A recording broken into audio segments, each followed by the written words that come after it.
I'm Pastor George Borkard, and this is another Higher Things video short.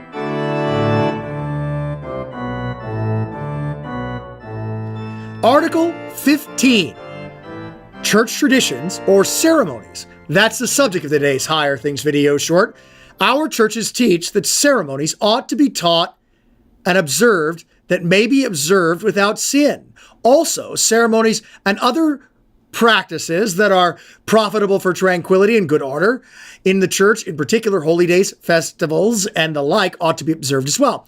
So the key here to understanding what's going on in Article 15 is this is the Lutheran view of tradition.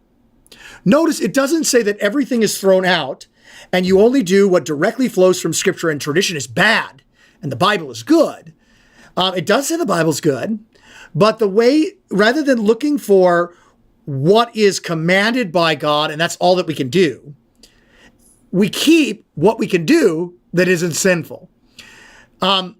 This is hugely important in understanding the Lutheran Reformation. What can be held, what can be continued, what teaches the faith is kept for the comfort of troubled consciences, so that people don't go to church one day and have statues and go to church the next week and the statues are gone. Go to church one day and have stained glass, and the next week, stained glass is gone. Go to church one day, crucifixes, the next day, crucifix is gone. Crucifix is good, crucifix is bad. So tradition, that which is handed down, is kept that doesn't disagree with Scripture, that can be kept without sin, without breaking a commandment. Hugely important in understanding the Lutheran Reformation. But the people are taught that consciences are not to be burdened as though observing such things was necessary for salvation.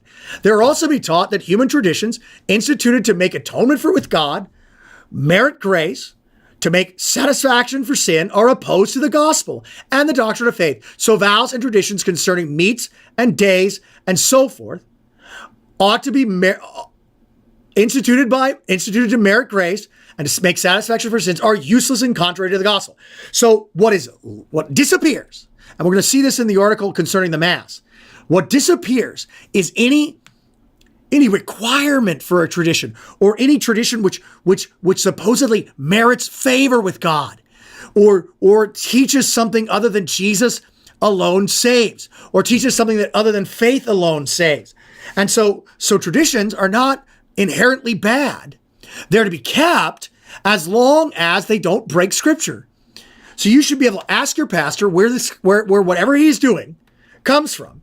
And he should be able to tell you, either from Scripture or for teaching purposes. But if something disagrees completely with the Scriptures, it should be lost and disappear from the church because it's not profitable and it deflects from Christ, especially if the talk of if the tradition itself is there to talk about meriting favor with God.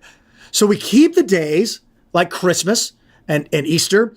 We keep the ceremonies like the divine service, like the introit, like the lectionary, like the hymns. We keep these things because they don't disagree with Scripture. They're not sinful. But we lose the things like the sacrifice of the Mass, invocation of saints, and the like, which does disagree with Scripture, which is sinful, or teaches that somehow we by our works merit favor with God. This is so important in understanding the Reformation, so important in understanding why we do what we do in the Lutheran Church. It's not only that everything has to come from Scripture, it's also what can be done that isn't prohibited by Scripture. It's a big deal.